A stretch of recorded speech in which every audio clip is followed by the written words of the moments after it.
Right. Renu Desai. గతంలో ఆమె పెళ్లి చేసుకుంటారా? లేదా? అన్న దానిపైన ఆమె ఒక క్లారిటీ కూడా ఇవ్వడం జరిగింది. అంటే ఆ మధ్య కాలంలో ఆమె ఎంగేజ్‌మెంట్ చేసుకున్నట్టు ఫోటో పెట్టడం, దాని తర్వాత ఆమె పెళ్లికి నిరాకరించడం కూడా మనం చూసాం. అయితే ఇప్పుడు రీసెంట్‌గా ఆమె చేసిన వ్యాఖ్యలు చాలా హాట్ టాపిక్‌గా మారాయి. మళ్ళీ ఆమె పెళ్లి చేసుకుంటాను, తన కూతురికి 18 ఏళ్ళు నిండిన తర్వాత చేసుకుంటాను అని చెప్పిన ఇప్పుడు ఈ వ్యాఖ్యల్ని చాలా ట్రెండ్‌గా అలాగే వైరల్ కూడా చేయడం జరుగుతుంది. మరి ఇప్పుడు ఆమె తీసుకున్న ఈ డెసిషన్ పైన మాట్లాడదాం. మనతో పాటు సీనియర్ జర్నలిస్ట్ దుర్గా వడ్లమనేని గారు ఉన్నారు. ఆవిడతో మాట్లాడదాం. నమస్తే మ్యామ్. నమస్తే అండి. రైట్. రేణు దేశాయ్ గారు చేసిన ఈ వ్యాఖ్యల్ని మనం ఏ విధంగా చూడొచ్చంటారు? ఏంటి ఆడవాళ్ళు అనేసరికి మీరు వెంటనే అడుగుతారు. ఇప్పుడు అమీర్ ఖాన్ ఉన్నాడు ఫర్ ఎగ్జాంపుల్. ఒక చిన్న అమ్మాయిని చేసుకుందామని చూస్తే నాకు పెళ్ళి అవుతుందా లేదా ఫీల్ అయిపోయాడు మొన్న. ఆ? వీళ్ళందరూ కూడా ఇప్పుడు కొత్త ట్రెండ్ ఏంటంటే పాత భార్యలతోటి వీళ్ళు టచ్లో ఉంటారు, పిల్లలతో టచ్లో ఉంటారు, మళ్ళీ కొత్త పెళ్ళిళ్ళు చేసుకుంటారు. సో ఆడవాళ్ళ అయ్యేసరికి ఎందుకు మనం మాట్లాడతాం? రేణు దేశాయ్ గారు చేసుకుంటే మనం ఆహ్వానిద్దాం తప్పకుండా. ఎందుకంటే ఆవిడ చిన్న ఆవిడ, she has a long life. ఇప్పుడు పవన్ కళ్యాణ్ గారు ఆల్రెడీ మ్యారేజ్ చేసుకున్నారు, పిల్లలు ఉన్నారు. ఇప్పుడు వాళ్ళ వ్యక్తిగతాలు అయినప్పటికీ వాళ్ళు సెలబ్రిటీస్ కాబట్టి మనం మాట్లాడతాం అంతవరకే. సో ఇంకా చాలామంది ఉన్నారు మనం తీసుకుంటే. ఈ మధ్యకాలంలో చూసుకుంటే మగవాళ్ళు విడాకులు ఇవ్వడం, పెళ్ళిళ్ళు చేసుకోవటం, ఆడవాళ్ళు బలైపోవటం. కమల్ హాసన్ తీసుకోండి, వాణి గణపతిని చేసుకున్నాడు ఆయన. అంతకుముందు శ్రీవిద్యను ప్రేమించాడంటారు. సారీ. తర్వాత సారికను చేసుకున్నారు, సారికను వదిలేశారు, పిల్లలు ఉన్నారు. తర్వాత మళ్ళీ గౌతమితో ఆయన సహజీవనం చేశారు. గౌతమి ఎందుకు విడిపోయారో చెప్పలేదు కానీ బట్ ఆవిడ బాధపడుతూనే విడిపోయి ఉండొచ్చు, మనకు అనిపించింది అది ఆవిడ మాటలను బట్టి. నేను అనేది మగవాడికి ఒక న్యాయం, ఆడవాళ్ళకి ఒక న్యాయం లేదు. ఆడ మగ తేడా లేదని మనం మొదటి నుంచి అదే చెప్పాం. కాబట్టి ఒకవేళ రేణు దేశాయ్ గారు చేసుకుంటానంటే సంతోషిద్దాం. కానీ ఆవిడ నేను పిల్ల పెద్దదయ్యాక చేసుకుంటాను, ఇప్పుడు చేసుకోను అంటే అది ఆవిడ ఇష్టం. చేసుకున్నా తప్పులేదు, చేసుకోకపోయినా తప్పులేదు. ఎందుకంటే ఆవిడ జీవితాన్ని నిర్ణయించుకునే హక్కు ఆవిడకుంది.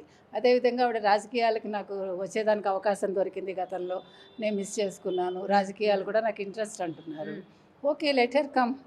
నేను అనేది ఆడవాళ్ళు ఎలా ఉండాలనుకుంటే అలా ఉండొచ్చండి సొసైటీలో. కానీ అట్ ద సేమ్ టైం ఎవరికి వాళ్ళు నామ్స్ అనేది వాళ్ళు పెట్టుకోవాలి, అంతవరకే.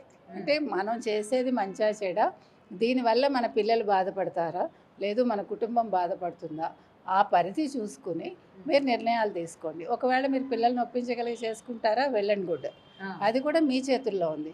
కాదు నాకు పిల్లలకి ఇష్టం లేకపోయినా నేను చేసుకుంటానంటే వచ్చే అతను ఫస్ట్ 2 విషయాలండి. ఆడవాళ్ళు ఎక్కడ మోసపోతారంటే ఫస్ట్ మనం ఒకరిని ఇష్టపడ్డాక మనం వాళ్ళలో మంచి చూస్తాం, రెండో కోణం ఎప్పుడు చూడం. ఫస్ట్ రెండో కోణం కూడా చూసుకోవాలి. వెదర్ ఇప్పుడు నేను ఇతన్ని చేసుకోవటం వల్ల నా ఫ్యూచర్ బాగుంటుందా లేదా, నేను మళ్ళీ దెబ్బతింటానా, నా పిల్లల్ని యాక్సెప్ట్ చేస్తారా లేదా. ఇప్పుడు పిల్లల్ని వదిలేసి చేసుకోదలుచుకుంటే మీ పిల్లలకి ఏదైనా ఒక మీరు ఎక్కడైనా పెట్టగలను, వాళ్ళకి షెల్టర్ ఇప్పించగలను, మా అమ్మగారు చూసుకుంటారు, నాన్నగారు చూసుకుంటారు, నేను మ్యారేజ్ చేసుకుని విడిగా ఉండగలను అనుకుంటే మంచిది, చేసుకోండి. కాదు అతను లైఫ్ లాంగ్ నన్ను చూసుకుంటాడు ఖచ్చితంగా, నా పిల్లలకి ఒక మంచి తండ్రిగా ఉంటాడు అనుకుంటే కూడా చేసుకోండి. కానీ చేసుకుని బాధపడద్దు. ఎందుకంటే మనం చాలామందిని చూసాం. మనం ఆడవాళ్ళు ఎక్కువగా ఈ ఇబ్బందులకు గురవుతూ ఉంటారు. ఇప్పుడు మీరు ప్రకాష్ రాజ్ని తీసుకోండి, ఫస్ట్ భార్యను వదిలేశాడు, దానికి రీజన్ ఏంటో మనకు తెలియదు. కొడుకు చచ్చిపోయాక అతను భార్యను వదిలేయడం జరిగింది. తర్వాత ఒక చిన్నమ్మాయినే చేసుకున్నారు, కొరియోగ్రాఫర్ని చేసుకున్నారు. సో వాళ్ళందరూ మగవాళ్ళు హ్యాపీగా ఉన్నప్పుడు ఆడవాళ్ళు ఎందుకు హ్యాపీగా ఉండద్దు? ఇప్పుడు సొసైటీ కూడా ఆడవాళ్ళని ప్రశ్నిస్తుంది కదా, నీకు 2 పిల్లలు ఉన్నారు, ఈ వయసులో నీకు అవసరం ఆ పెళ్లి అని. పిల్లల రెస్పాన్సిబిలిటీ ఒక తల్లిదేనండి.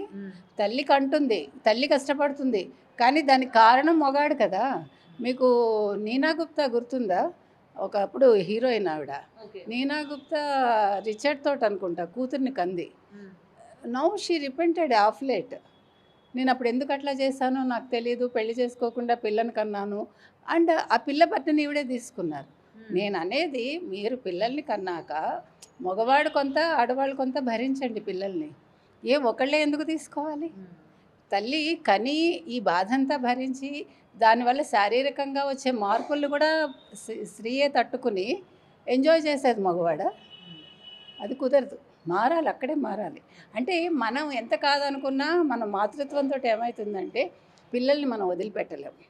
నేను అది వదిలిపెట్టమని చెప్పాను. నేను ఆ బైండింగ్ ఉండాలి, ఆ బంధం ఉండాలి. ఎట్ ద సేమ్ టైం వదిలేసిన వాడికి కూడా రెస్పాన్సిబిలిటీ ఉండాలంట. ఇప్పుడు మీరు ఇంకో పెళ్ళి, ఇప్పుడు అమీర్ ఖాన్ ఇప్పుడు ఇతను ఎవడు, సారీ అండి, కరీనా కపూర్ హస్బెండ్ ఎవరు? సైఫ్ అలీ ఖాన్. ఇప్పుడు సైఫ్ అలీ ఖాన్ ఉన్నాడు, మ్మ్. పిల్లలతో ఉన్నాడు కదా. అవును. ఇప్పుడు కరీనా కపూర్కి తెలిసే చేసుకుంది, ఇప్పుడు ఇద్దరు పిల్లల్ని కంది.